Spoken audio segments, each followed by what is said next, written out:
थोड़ा पीछे ना सरका पीछे ना वो आ गया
এটা হচ্ছে জম্মু কাশ্মীরের একটা ভিডিও এবং শ্রীনগর, জম্মু কাশ্মীর শ্রীনগর। তো এখানে এই যে গণহত্যাগুলো করা হয়েছিল আটক করে, হ্যাঁ, এই যে 26 জনকে, তো তাদেরকে শ্রীনগরে নিয়ে আসা হয়েছে এবং এখানে অমিত শাহ গিয়েছিল এবং এর বিরুদ্ধে কি কি করা যায় সেগুলো অমিত শাহ ভিডিওতে বললেন এবং যাদের পরিবারের লোক মারা গেছে তাদের সঙ্গে অমিত শাহ কথা বলেছেন। আর এর পরিপ্রেক্ষিতে কি কি করা যায় বা এর আইনত ভাবে কারা মেরেছে, কেন মারলো, এর পরিপ্রেক্ষিতে যেগুলো করা উচিত সেগুলো নিয়ে অন্য খবরে কথা বলেছেন অমিত শাহ।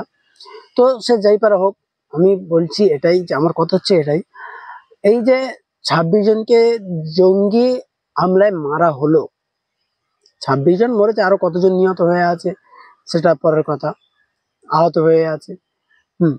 কথা হচ্ছে যে এই যে 26 জনকে মারলো, হ্যাঁ, এদেরকে যখন মারা হয় জিজ্ঞাসা করা হচ্ছিল তোমার ধর্ম কি। ধর্ম যখনই বললো যে হিন্দু এবং দেখছে কপালে সিঁদুর, হাতে শাখা এগুলো রয়েছে, আর কিছু জিজ্ঞাসা করছে না, ডাইরেক্ট গুলি করছে। মানে যারা হিন্দু তাদেরকে বেছে বেছে মারা হচ্ছে।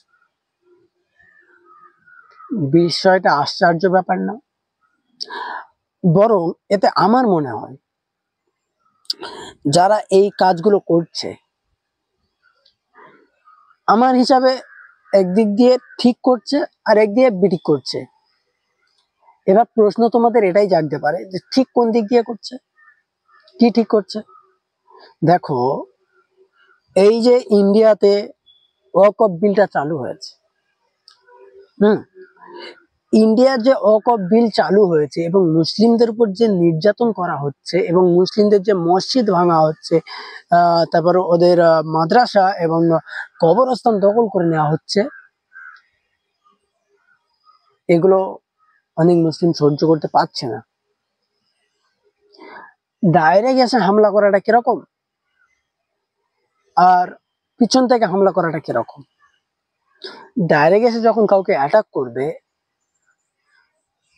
এ তো আর 2-4 জনের ব্যাপার নয়, ডাইরেক্ট এসে তো আর অ্যাটাক করা যায় না। তাই যেভাবে করলে তাদের সুবিধা হয়, তাদের সুবিধার্থে এই কাজগুলো করছে। হুম। তো আমার মতে বলে এদিক দিয়ে এরা সাকসেসফুল, খুব সুন্দরভাবে কাজগুলো করছে। আর যদি বলো বিটি কোন দিক দিয়ে, বিটির এই দিক দিয়ে যে তারা আমাদের মতো সাধারণ মানুষ, তারা ঘুরতে গিয়েছে, তারা তো কোনো দোষের দোষী নয়। দোষের দোষী কারা? অমিত শাহ, দিলীপ ঘোষ, যোগী আদিত্যনাথ, আমাদের বাংলার কিছু আছে, এরাই হচ্ছে দোষের দোষী।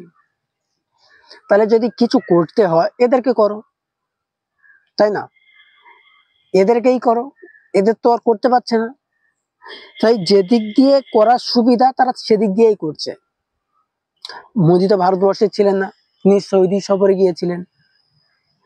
হ্যাঁ, আরো মুসলিমরা এই জায়গাতে বেশি ক্ষিপ্ত হচ্ছে যে এই ফিলিস্তিনের মতো জায়গাতে মুসলিমদের এত হত্যা করা হচ্ছে, এত জুলুম করা হচ্ছে। ভারতবর্ষ ভারতবর্ষের হিন্দু লোকেরা স্লোগান দিচ্ছে ইসরায়েলি পতাকা নিয়ে, কোনো বিচার হচ্ছে না। মুসলিমদের মারছে ভারতবর্ষে, মসজিদ ভাঙছে, কবরস্থান দখল করছে, মাদ্রাসা দখল করে নিচ্ছে। অথচ একটা ইসলামিক কান্ট্রি হয়ে সৌদি আরব সেই মোদিকে ফের ডাকছে। এরকম তো চিন্তা ভাবনা থাকতে পারে যারাই মারছে, সহ্য করতে পারছে না কোনো মতে, কি করবে? যাদের উপরে রাগ হচ্ছে তাদের উপরে তো রাগটা ঝাড়তে পারছে না, তাই অপর এক মানুষের উপর রাগগুলো ঝেড়ে দিচ্ছে। বিষয়টা হচ্ছে এই, এছাড়া অন্য কোনো কিছু না, বুঝতে পারছো? তো যারা মেরেছে আমি মনে করি তারা ঠিক বেরিয়েই পড়বে। কারণ চোর চুরি করে বেশি দিন লুকিয়ে থাকতে পারে না। সে 5 বার চুরি করলেও একবার তার সাজা আছে, এটা আমরা কথায় শুনেছি, কথায় জানি। তো ঠিক ধরা পড়ে যাবে, হয়তো একটু দেরি হচ্ছে কিংবা একটু দেরি হবে, সব বেরিয়ে পড়বে। দেখা হবে পরের ভিডিওতে।